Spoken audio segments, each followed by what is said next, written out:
चलिए दोस्तों सुनते हैं तितली के संघर्ष की कहानी। तो तितली का संघर्ष। एक बार एक आदमी को अपने गार्डन में टहलते हुए किसी टहनी से लटकता हुआ एक तितली का कोकून दिखाई पड़ा। अब हर रोज़ वो आदमी उसे देखने लगा और एक दिन उसने नोटिस किया कि उस कोकून में छोटा सा छेद बन गया है। उस दिन वो वहीं बैठ गया और घंटों उसे देखता रहा। उसने देखा कि तितली उस खोल से बाहर निकलने की बहुत कोशिश कर रही है, पर बहुत देर तक प्रयास करने के बाद भी वो उस छेद से नहीं निकल पाई और फिर वो बिल्कुल शांत हो गई, मानो उसने हार मान ली हो।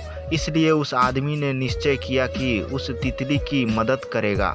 उसने एक कैंची उठाई और कोकून की ओपनिंग को इतना बड़ा कर दिया कि वह तितली आसानी से बाहर निकल सके, और यही हुआ। तितली बिना किसी और संघर्ष के आसानी से बाहर निकल आई, पर उसका शरीर सूजा हुआ था और पंख सूखे हुए थे।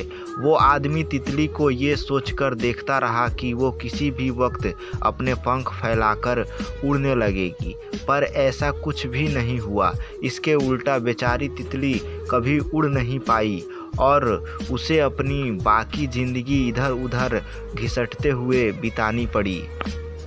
वह आदमी अपनी दया और जल्दबाजी में ये नहीं समझ पाया कि दरअसल कोकून से निकलने की प्रक्रिया को प्रकृति ने इतना कठिन इसलिए बनाया है ताकि ऐसा करने से तितली के शरीर में मौजूद तरल उसके पंखों में पहुंच सके और वो छेद से बाहर निकलते ही उड़ सके। वास्तव में कभी कभी हमारे जीवन में संघर्ष ही वो चीज़ होती है जिसकी हमें सचमुच आवश्यकता होती है। यदि हम बिना किसी स्ट्रगल के सब कुछ पाने लगे तो हम भी एक अपंग के समान हो जाएंगे।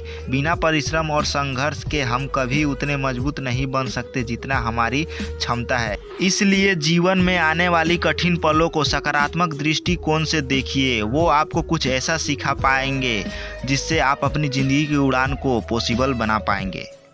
अगर इस कहानी से आपको कुछ सीख मिली तो वीडियो को लाइक और चैनल को सब्सक्राइब जरूर करिएगा। मिलते हैं फिर एक नई कहानी के साथ।